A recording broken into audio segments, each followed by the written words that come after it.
Now, the border crossing at Idomeni in Greece highlights the difficulties refugees face trying to move further into Europe.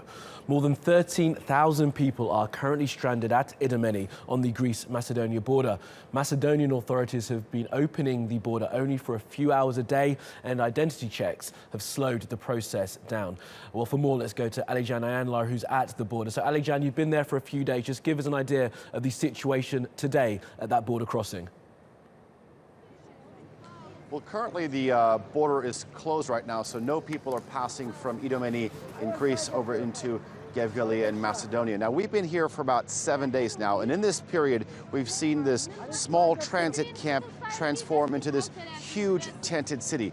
We're just outside the main campgrounds amongst the thousands of people who are unable to go inside and find space, and because of that, they've had to resort to setting up their camp out here in the field. I want to show you just how desperate the situation is. We're amongst a family from Deir ez-Zor in Syria. They've been here for about 10 days now, and you can see some of the children actually don't have shoes, and they're playing around in the mud in their bare feet. There's also pieces of cardboard here on the ground, so when people sit, they have some protection from the water, and a fire that's been burning all night long to keep them warm in the bitter cold conditions. Also in the morning to maybe boil some water for their morning tea. Also, if we go over here, we can see clothes that have been hung out to dry as they've been soaked in the rain in the last couple of days, as well as some nylon on top of the tents to protect them during their sleep against the rain that might be seeping in. Kamali? Well, Alican, just a really tragic scene there.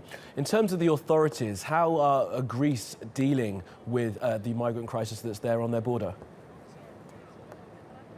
Well, they're having a lot of difficulty. When you look at the situation here, the governor of the Central Macedonia region visited the Idomeni refugee camp over the weekend, and he called the situation here a huge humanitarian crisis, and he's asked his local government to declare a state of emergency. And what that state of emergency would allow is the delivery of much needed funds and resources to the area. But keep in mind that Idomeni is not the only place in Greece. Greece currently hosts more than 30,000 refugees, and it's expected that 70,000 more refugees will arrive, as more than nearly 2,000 refugees are arriving from Turkey onto the Greek islands in the Aegean. And the country's foreign minister has said that something needs to be done in terms of controlling or stemming the flow of refugees as well as economic migrants. Well, Alican, for now, in Idomeni, thank you.